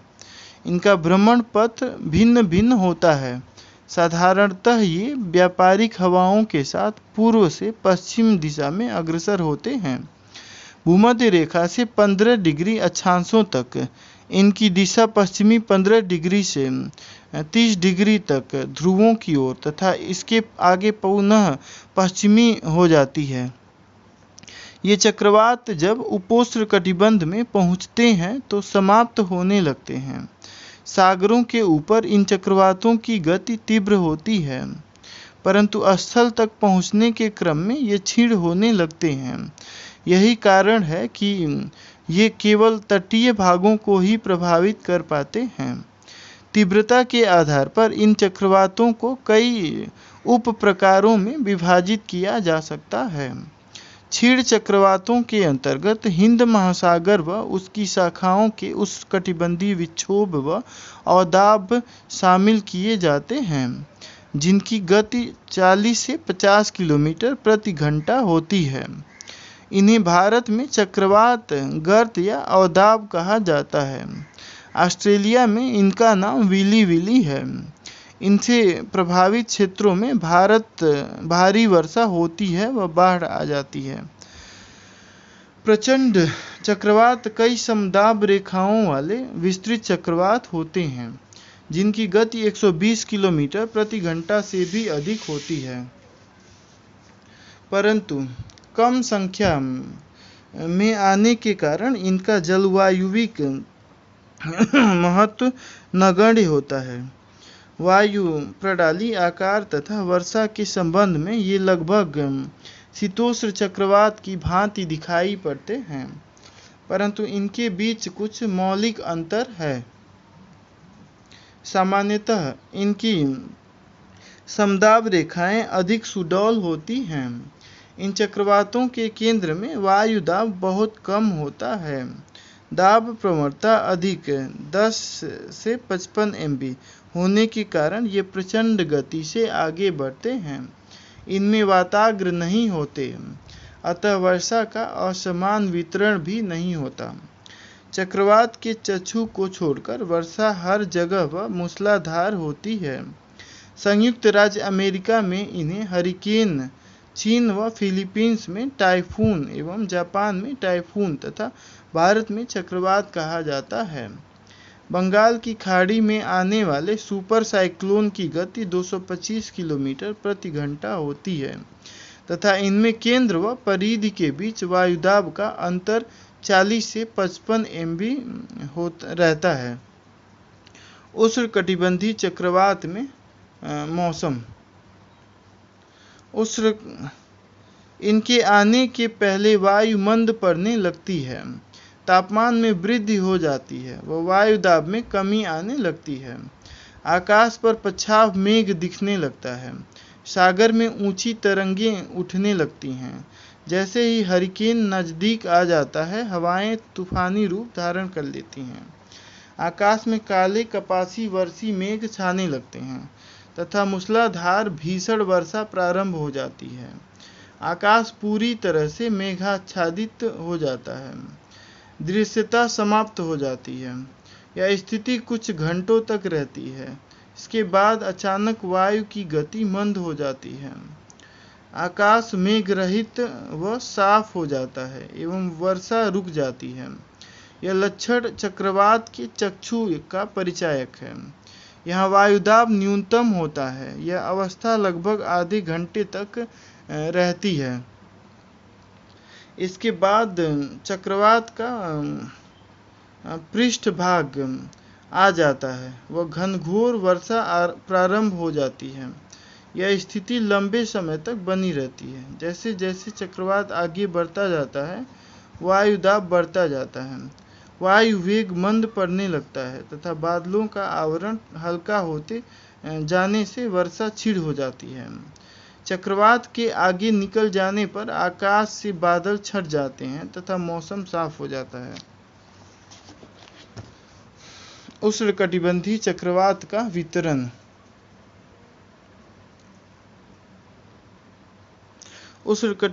ये चक्रवात मुख्य रूप से 5 से 15 डिग्री अक्षांशों के मध्य दोनों गोलार्धों में सागरों के ऊपर पाए जाते हैं तथा महाद्वीपों के तटीय भागों को प्रभावित करने के बाद समाप्त हो जाते हैं। उष्णकटिबंधीय भागों में उष्णकटिबंधीय चक्रवातों का कोई न कोई रूप अवश्य देखने को मिलता है, परंतु ये दक्षिणी अटलांटिक महासागर, दक्षिण पूर्व प्रशांत महासागर एवं भूमध्य रेखा के दोनों ओर 5 डिग्री अक्षांशों के मध्य बिल्कुल नहीं देखे जाते। टॉर्नेडो यह मुख्य रूप से संयुक्त राज्य अमेरिका एवं गौण रूप से ऑस्ट्रेलिया में उत्पन्न होते हैं। ये आकार की दृष्टि से लघुत्तम व प्रभाव की दृष्टि से सबसे प्रलयंकारी उष्णकटिबंधीय चक्रवात हैं। इनकी आकृति कीपाकार होती है। ऊपर का चौड़ा भाग कपासी वर्षी मेघ से जुड़ा होता है। केंद्र में वायुदाब न्यूनतम होता है। केंद्र व परिधि के वायुदाब में इतना अधिक अंतर होता है कि हवाएं 800 किलोमीटर प्रति घंटे तक की गति से प्रवाहित होती हैं। जब टॉर्नेडो के कीपाकार बादलों का निचला भाग धरातल से छूकर चलता है तो कुछ ही क्षणों में विनाशकारी स्थिति उत्पन्न हो जाती है। इन चक्रवातों में तापक्रम संबंधी विभिन्नता नहीं होती क्योंकि इनमें विभिन्न वाताग्र नहीं होते। हाल के वर्षों में आए प्रमुख चक्रवात अवस्थिति: फेनी हिंद महासागर, वायु अरब सागर, फेनी बंगाल की खाड़ी, टाइफून मोलवे वियतनाम, टाइफून गोनी फिलीपींस, गाजी हिंद महासागर, अम्फान बंगाल की खाड़ी, निसर्ग अरब सागर, तौकते अरब सागर, यास बंगाल की खाड़ी, गुलाब बंगाल की खाड़ी, ईमानाती हिंद महासागर, आसानी हिंद महासागर, करीम हिंद महासागर। ये सारे तूफान आए हैं 2022 तक में। भारत में उष्णकटिबंधीय चक्रवात कर्क रेखा एवं मकर रेखा के बीच उत्पन्न होने वाले चक्रवात हैं। इसकी तीव्रता सामान्य से लेकर काफ़ी अधिक भी हो सकती है। इनमें पवन वेग 30 किलोमीटर प्रति घंटे से लेकर 225 किलोमीटर प्रति घंटे तक होती है। इनकी उत्पत्ति उष्णकटिबंधीय सागरीय भागों पर गर्मियों में होती है, जब तापमान 27 सेंटीमीटर से 27 सेल्सियस से अधिक हो। अत्यधिक वाष्पीकरण के कारण आर्द्र हवाओं के ऊपर उठने से इनका निर्माण होता है। उष्णकटिबंधीय चक्रवातों को ऊर्जा संघनन की गुप्त ऊष्मा से मिलती है। परिणाम स्वरूप आकाश में काले कपासी मेघ छा जाते हैं तथा घनघोर वर्षा होती है। उष्णकटिबंधीय चक्रवात अपने निम्न दाब के कारण ऊंची सागरीय लहरों का निर्माण करते हैं एवं अगर इनकी प्रभाविता अधिक हो तो ये तटीय भागों में व्यापक विनाश करते हैं। इन चक्रवातों का मुख्य प्रभाव तटीय भागों में ही हो पाता है, क्योंकि इसके पश्चात इनकी ऊर्जा स्रोत तथा अर्थात संघनन की गुप्त ऊष्मा में ह्रास होता चला जाता है। भारत में अरब सागर और बंगाल की खाड़ी में उत्पन्न होने वाले अवदाबों का प्रभाव सामान्य बात है। ये अप्रैल से नवंबर के बीच आते हैं। सामान्य रूप से इनकी गति 40 से 50 किलोमीटर प्रति घंटा होती है, परंतु कभी कभी तीव्रता के अधिक होने के कारण ये विनाश का कारण बनते हैं। इस संदर्भ में कांडला में आए चक्रवात एवं ओडिशा के चक्रवातों को देखा जा सकता है। ओडिशा में आए उष्णकटिबंधीय चक्रवात को सुपर साइक्लोन का दर्जा दिया गया था, क्योंकि चक्रवात के केंद्र एवं परिधि के वायुदाब का अंतर 40 से 55 MB तक का था एवं पवन गति 225 किलोमीटर प्रति घंटा से भी अधिक थी। चक्रवातों के पूर्वानुमान के लिए भारत में 3 तरह के उपाय किए जा रहे हैं।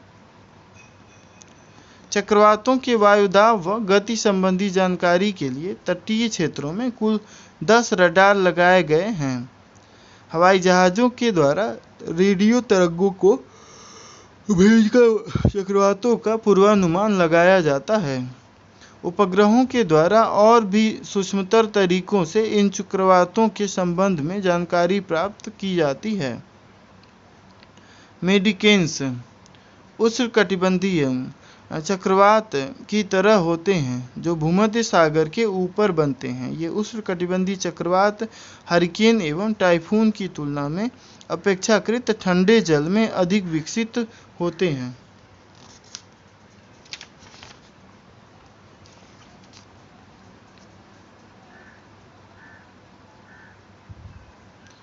इस प्रकार वर्तमान समय में कम से कम 48 घंटे पहले इन चक्रवातों की सूचना दी जा रही है। परंतु महाचक्रवात के आने पर चक्रवात के प्रभाव की जानकारी दे पाना आसान नहीं रहता।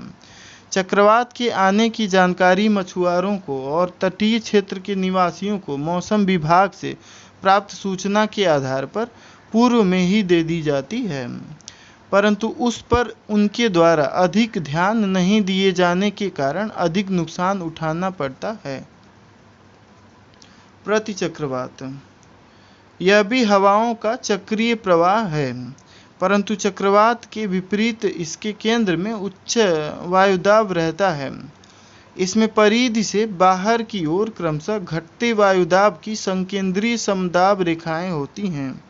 परिणाम स्वरूप वायु का प्रवाह केंद्र से परिधि की ओर होता है। अतः प्रतिचक्रवात किसी क्षेत्र में उच्च दाब क्षेत्र का निर्माण करता है तथा साफ मौसमी दशाओं को संकेतित करता है। चूंकि प्रतिचक्रवात में हवाएं ऊपर से नीचे की ओर अवतलित होती हैं, इसलिए इसके केंद्रीय भाग में मौसम साफ रहता है, वो वर्षा की संभावना नहीं रहती। प्रतिचक्रवातों में केंद्र और परिधि के बीच दाब प्रवणता 10 से 20 मिलीबार से अधिक नहीं होता। इसलिए प्रतिचक्रवातों में पवन गति प्रायः 30 से 50 किलोमीटर प्रति घंटे होती है। प्रतिचक्रवातों के मार्ग व दिशा में निश्चितता का अभाव होता है। सामान्य रूप से प्रतिचक्रवातों में पवन दिशा उत्तरी गोलार्ध में दाहिनी ओर एवं दक्षिणी गोलार्ध में बाईं ओर होती है। प्रतिचक्रवात का आकार काफी बड़ा होता है, कभी कभी इसका व्यास 9000 किलोमीटर तक होता है। शीतल प्रतिचक्रवात प्रभावित क्षेत्र में तापमान की न्यूनता का कारण बनते हैं, जबकि गर्म प्रतिचक्रवात तापमान में वृद्धि करते हैं।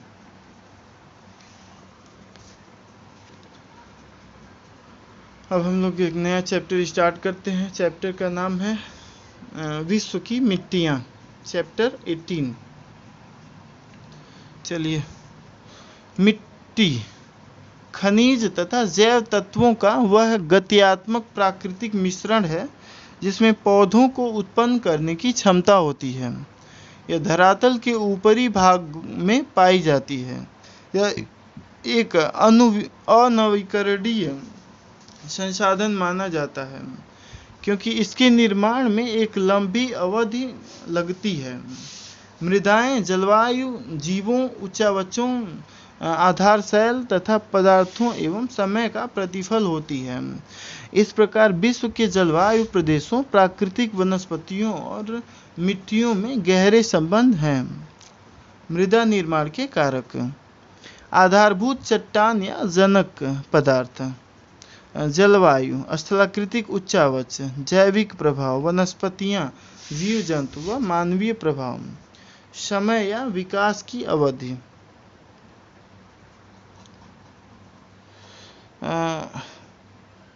ये जो है मिट्टियां हैं।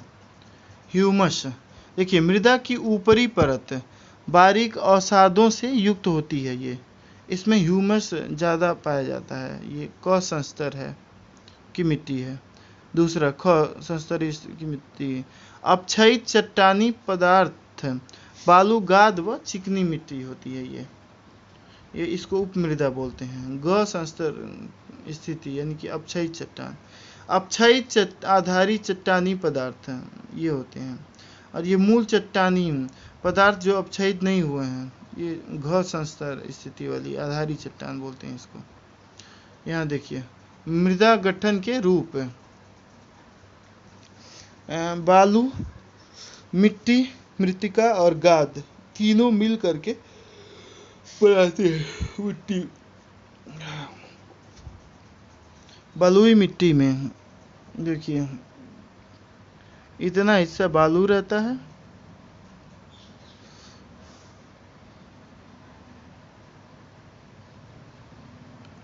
इन सभी कारकों में प्रथम दो कारक सर्वाधिक महत्वपूर्ण हैं।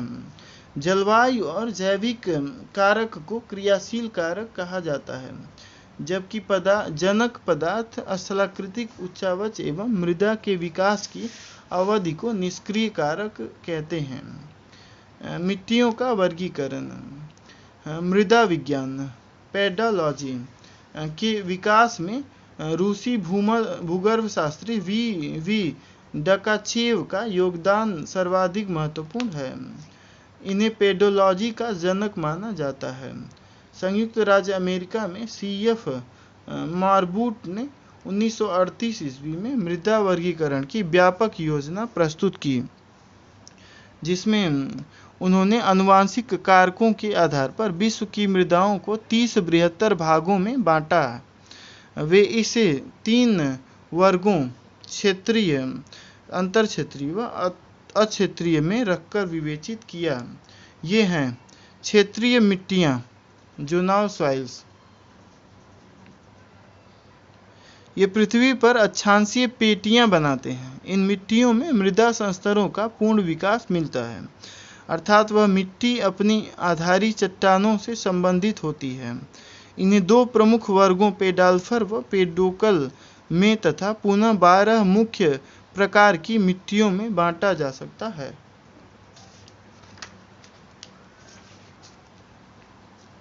पेडोल्फर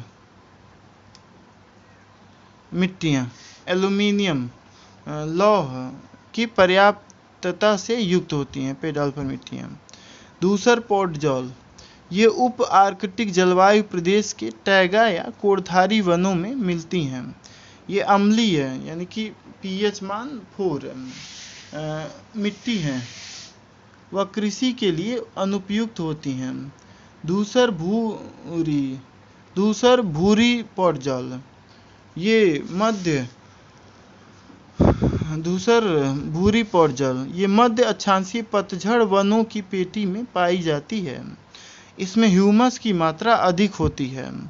गाद व उर्वरक के प्रयोग एवं फसलों के सस्यावर्तन से मिट्टी काफ़ी उपजाऊ बनी रहती है। डेयरी उद्योग व मिश्रित कृषि के लिए यह उपयोगी मिट्टी है। तीसरा, लाल पीली पोडजोल ये मिट्टियाँ उपोष्ण आर्द्र जलवायु प्रदेशों में पोडजोलाइजेशन व लैटेराइजेशन प्रक्रिया से निर्मित होती है। इनमें ह्यूमस की कमी होती है। चौथा, लाल पोडजोल या टेरा रोसा भूमध्य सागरीय प्रदेशों और चूना क्षेत्रों में मिलने वाली यह मिट्टी फेरस ऑक्साइड के कारण लाल रंग की होती है। इसमें ह्यूमस की कमी होती है। लैटेराइट मिट्टी उच्च तापमान व प्रचुर वर्षा वाले उष्णकटिबंधीय वन क्षेत्रों में निक्षालन क्रिया की अधिकता से यह मिट्टी निर्मित होती है। ह्यूमस का यहाँ अधिक मात्रा में निर्माण होता है, परंतु जीवाणुओं द्वारा अधिक उपभोग एवं निक्षालन के कारण ह्यूमस कम मात्रा में बचती है। इस मिट्टी के ऊपरी भागों में फेरस, ऑक्सीजन तथा एल्यूमीनियम के लवणों की अधिकता होती है। पेडोकल मिट्टी कैल्शियम की पर्याप्तता। पहला, प्रेरी मिट्टी शीतोष्ण आर्द्र प्रदेशों में लंबी घास भूमियों में पाई जाने वाली यह मिट्टी चरनोज़ेम और धूसर बादामी पोडजोल के मिश्रित गुणों वाली मृदा है। ह्यूमस की अधिकता के कारण इसका रंग काला भूरा होता है। यह उपजाऊ मिट्टी है। उत्तरी अमेरिका के प्रेयरी, दक्षिणी अमेरिका के पंपास एवं हंगरी के पुस्टाज, ऑस्ट्रेलिया के डाउन्स घास भूमियों में यह मिट्टी पाई जाती है। चरनोज़ेम यह सर्वाधिक उपजाऊ और भुरभुरी मिट्टी है। इसमें उर्वरक व सिंचाई की आवश्यकता काफ़ी कम पड़ती है। छोटी घास वाले स्टेपी मैदानों में यह मिट्टी पाई जाती है। ह्यूमस की अधिकता के कारण इसका रंग काला होता है। इसके निचली परत में चूने की भी पर्याप्त मात्रा होती है। चेस्टनट चरनोज़ेम मिट्टी के शुष्क भागों में पाई जाने वाली यह गहरे भूरे रंग की मिट्टी है। इसमें ह्यूमस की मात्रा चरनोज़ेम की अपेक्षा कम होती है। ये पर्वतीय मिट्टी, मरुस्थलीय, ये सारी मिट्टियों का यहाँ पे वर्णन किया गया है।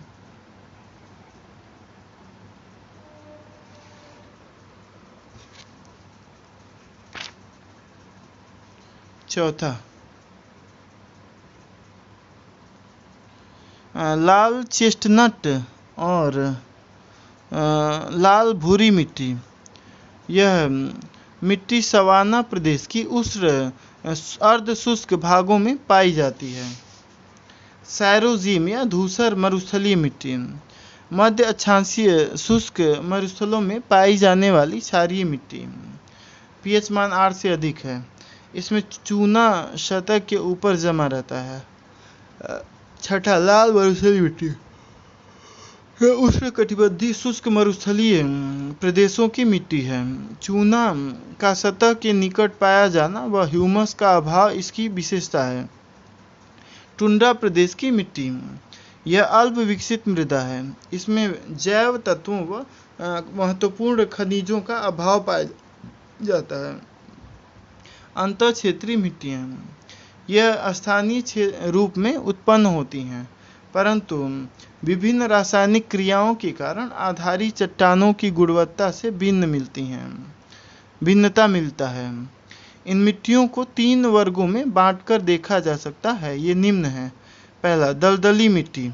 इसके अंतर्गत पीट, चारागाही, मीडो, बाग व प्लेनोसोल मिट्टियाँ शामिल की जाती हैं। लवण युक्त मिट्टी, इसमें लवणीय, क्षारीय, सोलोथ मिट्टियाँ शामिल होती हैं। कैल्शियम युक्त मिट्टी, इसके अंतर्गत रेडजीना, टेरारोसा व टेरारोक्सा मिट्टियाँ आती हैं। अक्षेत्रीय मिट्टियाँ, यह मिट्टी स्थानीय उत्पत्ति नहीं रखती है तथा अपरदन के कारकों के द्वारा परिवहित कर लाई जाती है। अतः इसमें आधारी चट्टान से पूर्णतः भिन्न पार्श्विका मिलती है। विषम पार्श्विका रखने वाली इस मिट्टी में संस्तरों का विकास ठीक से नहीं मिलता। इन मिट्टियों को 2 मुख्य प्रकारों में बांटी जाती है। पहला, लिथोसोल मिट्टियाँ, इसमें कंकड़ पत्थर की अधिकता होती है। भाबर प्रदेश की मिट्टी पर्वतपदीय क्षेत्रों की पथरीली मिट्टी इसके अंतर्गत आती है। रेडजॉल मिट्टियाँ, इसमें जलोढ़, हिमोढ़ एवं लोएस मिट्टियाँ शामिल की जाती हैं। CSCS 1960 का वर्गीकरण। अमेरिकी मृदा वैज्ञानिकों ने 1960 में मिट्टियों के वर्गीकरण की एक नई विस्तृत योजना व्यापक मृदा वर्गीकरण तंत्र यानी कि कंप्रेहेंसिव सॉइल क्लासिफिकेशन सिस्टम प्रस्तुत की। मृदा वर्गीकरण विज्ञान भी कहा जाता है। इस योजना के अंतर्गत विश्व की समस्त मिट्टियों को 10 श्रेणी, 47 उप श्रेणी और 185 बृहत श्रेणी में बांटा गया है। अंतर क्षेत्रीय मिट्टियाँ, यह स्थानीय रूप में उत्पन्न होती हैं, परंतु उनमें विभिन्न रासायनिक क्रियाओं के कारण आधारी चट्टानों की गुणवत्ता से भिन्नता मिलता है। इन मिट्टियों को 3 वर्गों में बांटकर देखा जा सकता है। ये निम्न है। पहला, दलदली मिट्टी। इसके अंतर्गत पीट, चारागाही, मीडो, बाग व प्लेनोसोल मिट्टियाँ शामिल की जाती हैं। दूसरा, लवणता युक्त मिट्टी। इसमें लवणीय, क्षारीय, सोलोथ मिट्टियाँ शामिल होती हैं। कैल्शियम युक्त मिट्टी। इसके अंतर्गत रेडजीना, टेरारोसा व टेरारोक्सा मिट्टियाँ आती हैं। अक्षेत्रीय मिट्टियाँ, ओजोनल सॉइल्स। यह मिट्टी स्थानीय उत्पत्ति नहीं रखती है तथा अपरदन के कारकों के द्वारा परिवहित कर लाई जाती है। स्थानीय उत्पत्ति नहीं रखती है, अपरदन कारकों के द्वारा परिवहित कर लाई जाती है। अतः इसमें आधारीय चट्टानों से पूर्णतः भिन्न पार्श्विका मिलती है। विषम पार्श्विका रखने वाली इस मिट्टी में संस्तरों का विकास ठीक से नहीं मिलता। इन मिट्टियों को दो मुख्य प्रकारों में बांटी जाती है। अरे यार, ये सब तो पढ़ ही लिया हूँ मैं। पहला लिथोसॉल मिट्टियाँ, इसमें कंकड़ पत्थर की अधिकता होती है। भाभा प्रदेश की मिट्टी पर्वतपदीय क्षेत्रों की पथरीली मिट्टी इसके अंतर्गत आती है। रेगोसॉल मिट्टियाँ, इसमें जलोढ़, हिमोड़ या लोएस मिट्टियाँ शामिल की जाती हैं। CS 1950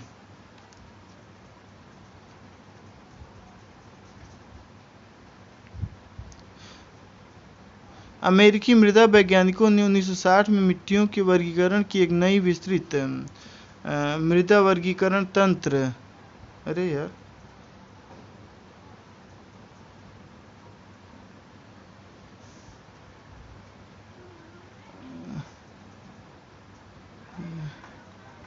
इस योजना के अंतर्गत विश्व की समस्त मिट्टियों को 10 श्रेणी 47 श्रेणी 185 वृहद श्रेणी में बांटा गया है। पहला, अविकसित मृदा संस्तरों वाली मिट्टियाँ। एंटीसॉल, यह एजोनल या अपार्श्विक मिट्टी के समान होती हैं। इंसेप्टिसॉल, यह टुंड्रा अल्पाइन क्षेत्र बाढ़ क्षेत्र की मिट्टी के समान है। हिस्टोसॉल, यह अम्लीय व कुप्रवाहित मिट्टी है। यह दलदली या बोग मिट्टी के समान होती है। यह जैविक परतों से संपन्न मिट्टी है। पूर्ण विकसित संस्तरों वाली क्षेत्रीय मिट्टियाँ। ऑक्सीसॉल, इसमें फेरस व एल्यूमिनियम ऑक्साइडों की प्रचुरता होती है। यह उष्णकटिबंधीय भागों की मिट्टी है जो निछालन प्रक्रिया से निर्मित होती है। अर्टिसॉल, यह उष्ण व उपोष्ण प्रदेश की मिट्टियाँ हैं जो उपजाऊ तथा लाल, पीली व भूरी होती है। तीसरा, वर्टिसॉल, यह रेगुर या रेंडजीना मिट्टी के समान है। इसमें सूखने पर दरारें पड़ जाती हैं, जबकि गीले होने पर यह चिपचिपी हो जाती है। मृत्तिका की अधिकता के कारण इस मिट्टी में आर्द्रता धारण सामर्थ्य अधिक होती है।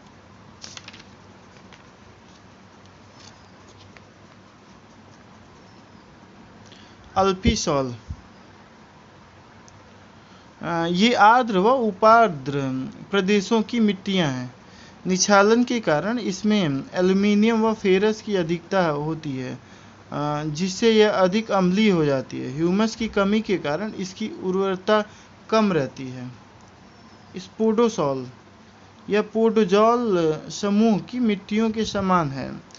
टैगा क्षेत्रों में मिलने वाली यह मिट्टी अत्यधिक अम्लीय होती है।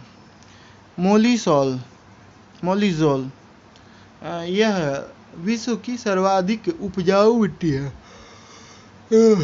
चादोजेम मिट्टी के समान होती है। प्रेयरी व चेस्टनट मिट्टियों को भी इसी समूह में रखा जा सकता है। यह मिट्टियाँ काली व गहरे रंग की होती हैं एवं इसमें ह्यूमस की पर्याप्त मात्रा रहती है। सातवां, एरिडोजोल, यह रेगिस्तानी प्रदेशों की लवणीय व क्षारीय मिट्टी है। इस मिट्टी में सतह के निकट सोडियम तथा कैल्शियम की परत मिलती